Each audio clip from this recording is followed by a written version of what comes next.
David Qukslvr here, and when we come back, we'll take this apart, check out what's inside, so you guys can make a great Father's Day gift for your dads.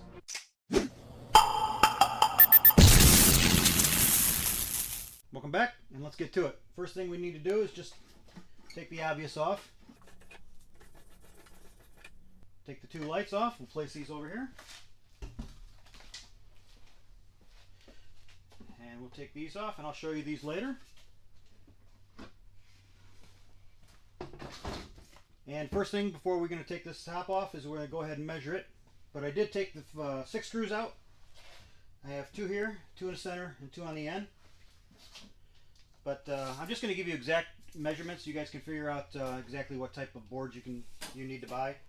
This is a 53-inch board, so it's a little over 4 feet. So I'd buy a 5-footer of that, and I believe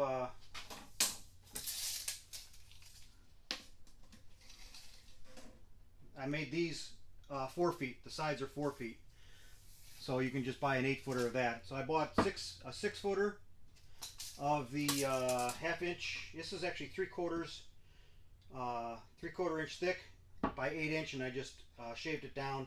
This is actually sitting at 7 1/4 inches. You're going to do this last, and I'll show you why in a little bit. This top is pretty much going to be the last thing you do, and the bottom also. So what we're going to do is we're going to take this top off, and we'll talk about all that later.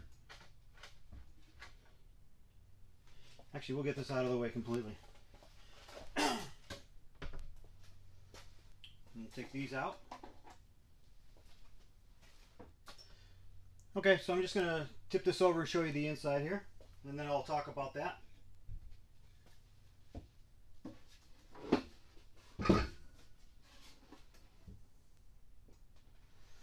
Okay. So this piece right here is basically nothing more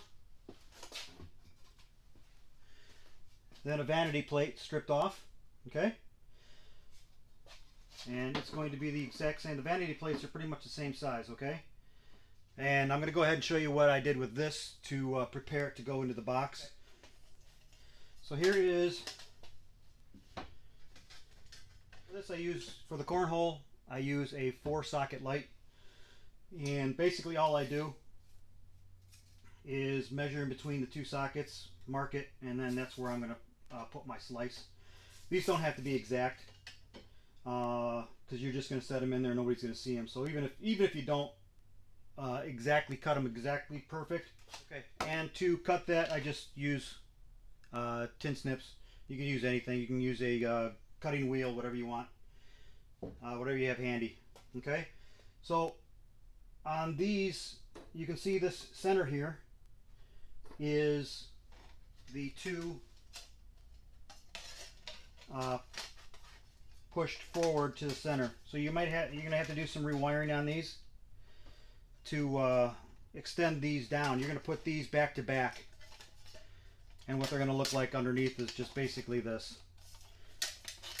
And just put a self-tapping sheet metal screw in here, and just rewire this so this is underneath.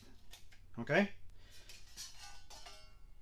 And then you'll have the main wire and your ground coming through here. Okay. And then once you have these rewired and back to back, then you're going to want to put those spacers on here to push this out a little bit. So when you put your wood on either side of it, you're going to want to just have them pushed out a little bit. Okay. So let's talk about these the spacer board. What this is it's almost like a T. It comes the full length of the metal plate, and I have it screwed in twice on one side and then another side. But I also have this, it comes down here and it creates a T, okay? And then I have 4 screws in here that go into this board. So this board up here is a T that goes down maybe 3/4 of an inch and comes back in, and it's coming back in 3 inches. 3 inches on either side. So this this bracket's 12 inches, comes in at 3 inches on either side. So that's a 6-inch block right in here.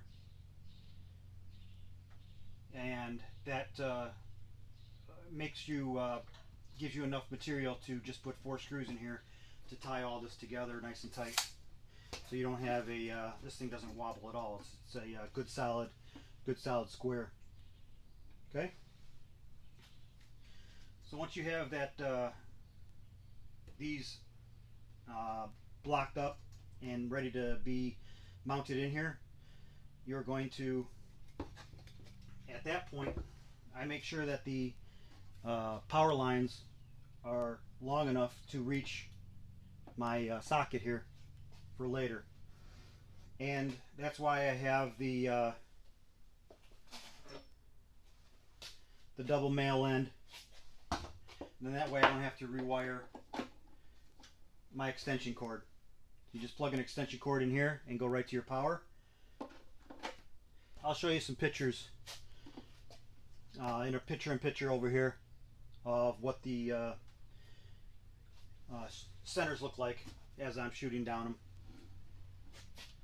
So you'll see in the picture-in-picture what the plates look like and the blocks look like, the spacers that push it out, and also a little bit of the wiring in there. So that's the easy part. So after you get this all blocked up and pushed out, and you have the 4 foot by 9 1/4. So you want 4 foot by 9 1/4. And before you go ahead and screw these 4 screws on here and secure this to this center piece, you want to just go ahead and measure the center. Find your center. It's a 4 foot board, so measure 2 feet and mark it off. And make sure you're below this block, wherever this spacer block comes down to. That's where you're going to want to put your socket. So once you have this cut and you install the socket and wire it up, then I would go ahead and put the 4 screws in here on either side and get that centered up, and then go ahead and flip it. Go ahead and flip it and put your bottom board on there. And once you got your bottom board on there, okay, let's talk about the top board and the blinders now. The top board, you want to basically measure center line, and you're going to want to get I used a 2-inch hole saw, and those would slip right over. So go ahead and measure those out and make sure that they slip in real nice. You can mess with them a little bit by sanding them, shaving them down a little bit so they fit in there nicely, and also round the edges, make it look nice. But like I said, you're gonna bring it out in the dark, turn it on. Little things you do to make it look pretty, it doesn't matter because you're not even gonna see it. So once I got that done, I'll put that on there, and I'll put my 4 screws back in, or 6 screws back in. Now let's talk about the blinders. When you put a bulb in here,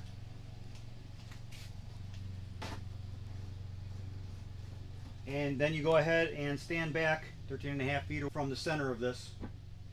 You're going to be standing 13.5 feet, and I gauged it off of myself, and also I also had my daughter, who was 5'4", I think at the time. She was younger, and I had her stand out there and make sure that these tubes were long enough where the light was not shining in her eyes. So that's how I got the 4 foot total dimensions. It's really good for anybody over 5 foot, 5'2". They're tall enough and far away from it at 13.5 feet, where the tubes, they can't see so far deep into there. I also have another thing I'd like to tell you about on the tubes that I've done. That really helps, and I'll do that later. But for now, I'm going to show you the once these are in here, I sort of bend them a little bit. They're flexible, so bend them a little bit so they're actually more towards they they catch the follow through, the bag going through the air quicker. And on these, I'm using all the same thickness for the wood throughout. This is all 1/2 inch or actual 3/4 inch width. But these, I did 1, 2, 3, 4, 5 3-inch boards by 12-inch and overlap them 1 inch. So they're only 2-inch steps every time. Okay, and with 5 boards, that puts them high enough. Go the other way. Puts them high enough that you can't see those floodlights. Okay.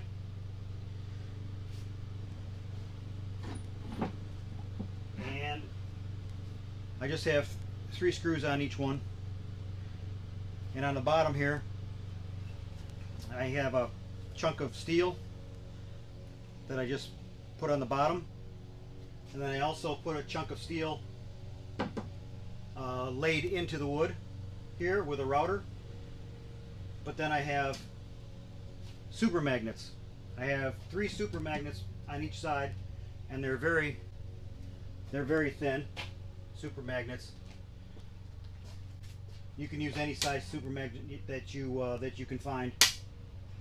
And basically you just come, slide it up, stops, and those hold in any weather conditions with any wind that I've encountered. Those super magnets hold my blinders. But if somebody comes by and knocks them, they'll move. They'll knock loose. My first one, I actually had them drilled from the bottom and screwed in from the bottom. So if somebody was running by them and caught them with their leg, they'd actually crack them off, and we wouldn't be able to use them again. And also storage was having these on, trying to store the stupid thing. That was another issue. So I made these with the super magnets that a lot of times I just lay them down like that, and the super magnet still has a hold on them, so they don't move. And then when I'm done, I just stand them up. So it's sort of like an invisible hinge. And I think that's it. That is the entire build. And there's nothing really special after that. So I hope you like it, and I hope you guys make some for Father's Day, and I hope your fathers like it. Thanks a lot. Thanks for watching.